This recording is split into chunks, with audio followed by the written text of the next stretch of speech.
Salut et bienvenue sur Investir chez nous. Aujourd'hui, nous allons parler de l'argent. Nous avons besoin de l'argent pour investir ou bien pour faire beaucoup d'histoires dans notre vie.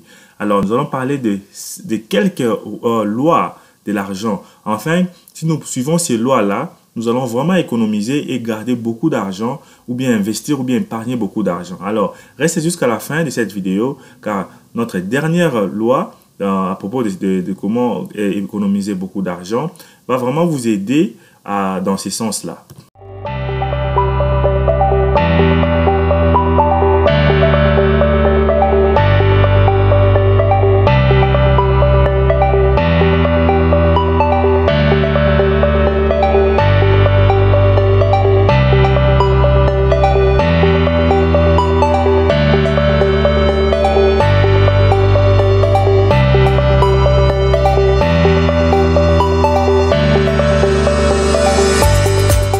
Bienvenue encore sur Investir chez nous. Si c'est pour ta première fois ici, moi c'est Jamie Kakona et cette chaîne a été créée par but de promouvoir l'entrepreneuriat en Afrique. Et nous parlons souvent des business à lancer en Afrique, de l'entrepreneuriat et des idées de business vraiment que nous devons lancer en Afrique. Alors, si c'est pour ta première fois, comme nous avons dit, nous vous demandons de vous abonner et de cliquer sur la cloche afin de ne plus manquer nos prochaines vidéos.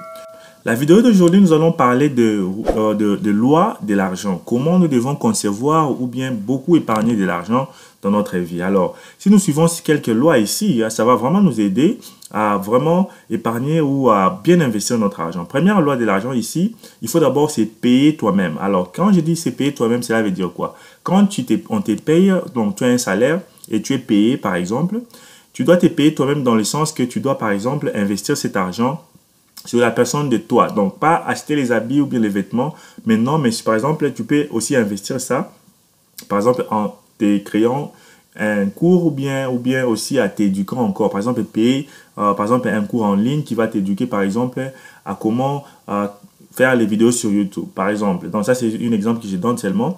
Et donc, c'est ça quand je dis paye toi-même d'abord. Donc, paye-toi toi-même. Donc, ça veut dire paye-toi, investis sur toi-même d'abord, c'est ça. Donc, ça va vraiment beaucoup t'aider car c'est toi qui es le moteur de comment fabriquer ou bien comment se faire beaucoup de revenus. Donc, quand tu te payes toi-même, tu te formes dans des formations, dans des trainings. Donc, c'est comme ça que tu vas vraiment aussi faire tourner cette machine qui est toi-même en faisant beaucoup de revenus. Et deuxièmement, il faut investir. Il faut apprendre comment investir. Alors, quand tu apprends comment investir, tu ne vas pas seulement commencer à épargner ton argent dans des banques qui te donnent 0,01% d'intérêt, mais tu vas vraiment apprendre à multiplier ton argent avec le temps. Par exemple, tu peux investir sur l'immobilier, sur les marchés boursiers. Si tu as besoin de voir des vidéos sur ça, écrivez-nous sur les commentaires. Nous allons vous parler de plusieurs façons dont vous pouvez investir votre argent. Et deuxièmement, il ne faut pas haïr l'argent. Parce que quand tu hais l'argent, tu ne vas pas le voir. Donc, c'est ça. Donc, tu ne vas pas avoir ça sur ton chemin. Donc, il faut t'intéresser comment faire beaucoup de revenus. Par exemple, si tu as un salaire et tu dois t'intéresser comment augmenter une autre source de revenus. Par exemple, tu peux faire un business à part avec ton salaire. Donc, ça va vraiment t'aider à aussi augmenter tes revenus. Deuxièmement, tu dois donner à chaque dollar ou bien à chaque monnaie un travail. Par exemple, quand on te paye, par exemple, les $500 par mois. Et tu peux dire, par exemple, dans chaque $500, dans chaque $10, mon argent va commencer à travailler pour moi. Donc, tu vas tourner ton argent. Donc, il faut faire que ton argent puisse travailler pour toi. Donc, par exemple, tu peux créer des business passifs. Et par exemple, tu payes par exemple un business passif. Ça peut être un business de vending machine. Tu payes des vending machines. Tu mets tes produits, donc les sodas et aussi les snacks. Tu mets ça là-bas et puis tu as la maison et ça fonctionne. Ça peut aussi être un business de shopping en ligne. Quand tu crées ça, donc, et tu dors et quelqu'un paye tes produits en ligne. Donc, c'est ça, faire travailler ton argent pour toi. Et une autre loi de l'argent, il faut vraiment dépenser moins que ce qu'on te paye. Donc ça, c'est vraiment facile, même un bébé peut comprendre cela. Donc si on te paye $1 500, il faut dépenser moins. Dépense au moins $300, $200. Donc ne dépense pas plus de 30% de ton salaire. Alors dépense moins, il faut avoir l'habitude de dépenser moins de tout ce que tu as comme revenu. Vraiment, ça, c'est vraiment très facile à appliquer. Non, à comprendre, mais à appliquer, ça peut être difficile pour d'autres personnes, mais il faut faire un effort. Alors aussi, il faut avoir un plan, donc un objectif. Donc, qu'est-ce que tu peux faire par là? Donc, quand tu as un plan, ça c'est notre quatrième point, il faut avoir un plan sur ton argent. Quand on te paye, il faut avoir un plan. Par exemple, tu te dis, avant la fin de 2021, je vais acheter ces produits, je vais commencer à les revendre pour se faire des revenus. Donc, il faut toujours avoir un plan. Ça peut être un plan qui est très bien écrit, ou bien ça peut être un plan que tu as ça en tête, mais c'est bien de l'écrire quelque part. Enfin, quand tu vas totaliser les montants de l'argent dont tu as besoin, tu pourras passer à l'action. Donc après, c'est ça. Et puis aussi, tu dois garder vraiment tes finances très bien organisées. Donc, tu dois avoir une organisation. Par exemple, l'organisation que nous parlons ici, c'est quoi? Quand on te paye, tu sais, par exemple, combien doit aller pour le loyer, combien doit aller pour la nourriture, combien doit aller pour les loisirs et combien doit être investi. Donc, c'est ça. Donc, c'est même très bien organisé tes finances. Même ici, dans des banques, quand tu pars dans des banques, on te demande de voir si tes finances sont très bien organisées. Alors, c'est ça. Donc, il faut très bien organiser tes finances.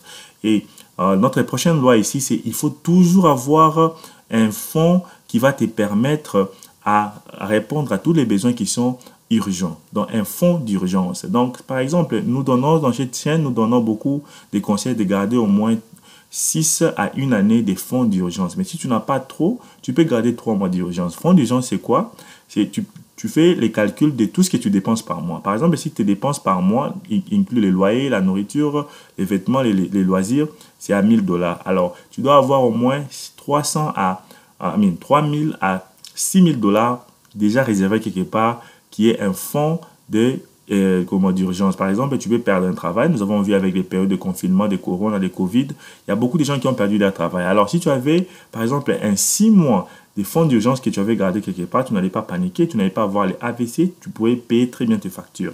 Je suis sûr que vous êtes en train d'aimer cette vidéo. Alors, partagez cette vidéo massivement avec vos amis, vos familles et sur les réseaux sociaux. Alors aussi, commentez, ajoutez quelles sont les lois que vous voulez que nous puissions ajouter pour vraiment bien conserver et aussi investir notre argent.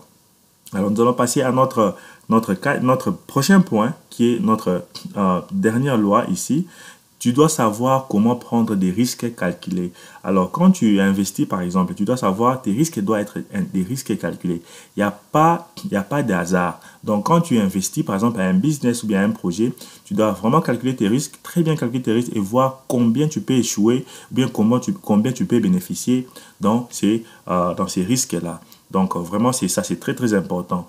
Mais avant de finir cette vidéo, nous allons ajouter un autre bonus pour vous aider toujours. Surtout, ces bonus s'appliquent aux gens qui sont dans des pays africains dont l'accès au crédit est facile. Par exemple, si tu peux avoir un crédit, bon, même ceci s'applique aussi aux Africains qui sont à la diaspora, là où l'accès au crédit est facile. Alors, ici, les conseils que nous voulons donner, c'est il ne faut pas dépenser les crédits si tu n'as pas d'argent. Par exemple, tu pars à la banque, on vous donne une carte de crédit de 5000 $. OK? Maintenant, tu utilises cette carte de crédit pour payer la nourriture à la maison ou payer les carburants ou faire d'autres achats. Les conseils que nous donnons ici, c'est avant même d'utiliser cet argent, l'argent de crédit qu'on vous a donné à la banque, il faut déjà avoir de l'argent dans votre saving account ou bien checking account qui va vous servir à remplacer cet argent. Très, très, très capital. Donc, il ne faut pas juste dire que non, la banque m'a donné 5000 $ pour crédit. Tu peux commencer à payer les habits, payer la nourriture, payer tout. Et tu ne sais pas quand est-ce que tu vas rembourser cela. Surtout, c'est surtout les Africains qui vivent dans la diaspora, aux États-Unis, en France. Et je sais que vous suivez Investir chez nous. Ceci, c'est vraiment un conseil pour vous. Il faut dépenser de l'argent avec votre credit card seulement quand vous savez que vous avez de l'argent pour rembourser. Donc, par exemple, quand vous avez 1000 $ dans votre checking account ou bien saving account et vous utilisez votre credit card pour build votre credit et par après, vous allez dépenser seulement l'argent que vous avez sur votre checking account. Si vous avez 1000 $, vous dépensez 1000 $ et vous remettez les 1000 $ au credit card directement pour ne pas avoir un mauvais rapport sur votre crédit. Ça, c'est vraiment très intéressant, très important pour les gens qui vivent, les Africains qui sont à la diaspora. Et beaucoup d'Africains ne savent pas cela. Ils croient que quand on leur donne une carte de crédit, c'est pour dépenser directement. Et l'autre conseil aussi sur les crédits, il faut vraiment essayer d'utiliser au moins 20 à 25% de cet argent-là. Donc, ça veut dire si on vous donnait 1000 $ dans votre credit card, le maximum que vous devez dépenser, c'est 200 dollars. Il ne faut pas dépenser plus de 200 dollars. Je crois que ce message va vraiment aider plusieurs personnes. Et si toi, tu me suis maintenant, tu connais que tu as des frères à la diaspora aussi, ou partout en Afrique, partage cette vidéo avec eux. Ça va toujours aider une personne, on ne sait jamais. Aime cette vidéo et nous allons nous voir prochainement. Merci et à la prochaine.